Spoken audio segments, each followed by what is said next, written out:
பூர்வ குடிமக்களின் வரலாறே ஒரு தேசத்தின் அசலான வரலாறு. இது வெறும் நம்பிக்கை அல்ல. பொது நீரோட்டத்தில் கலந்து மெல்ல மெல்ல கரைந்து போன இந்த நிலத்தின் பூர்வ குடிமக்களது தனித்துவமிக்க வாழ்வியலை, தொன்மத்தை, இன்ன பிற பண்பாட்டு கூறுகளை மீட்டெடுப்பதும் அவற்றை மறு அடையாளப்படுத்துவதும் இன்றைய தேவையாக உள்ளது.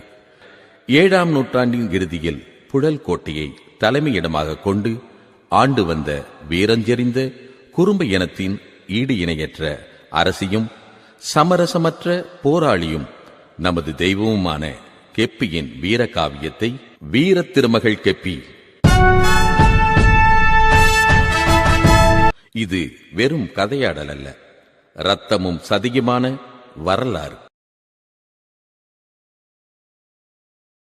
கருங்கம்பளிய கும்பிட்டு போருக்கு போனா கெப்பியம்மா.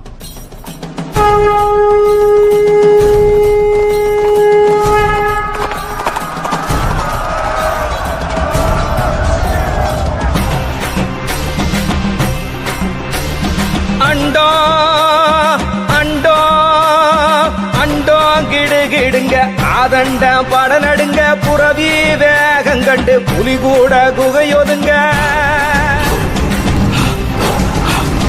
சிங்கோ சிங்கோ சிங்கோ கொல நடுங்க சீமையெல்லாம் படபடங்க சிறுத்த வேகம் கொண்டு சீறி போனா கெப்பியம்மா.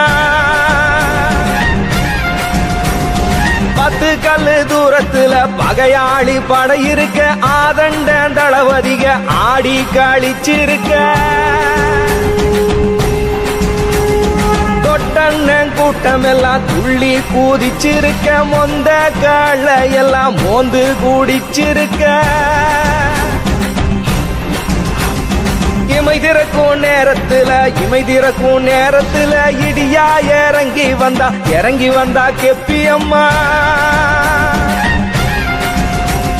சூழ வந்த எதிரிகளை சோழ கருது போல சுழுவாறு தெரிஞ்சா ஆங்காரி கெப்பியம்மா.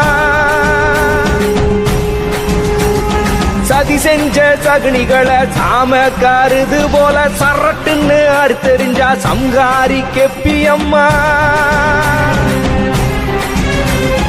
சுத்தி நின்னவங்க ரத்தம் சேதரும்படி கத்தி வீசி நின்னா எங்களோட கெப்பியம்மா. கொல கொலையா தலை விழுக மலைமலையா உடச்சரிய படபட வேண பக முடிச்சு கதை முடிச்சா கெப்பியம்மா.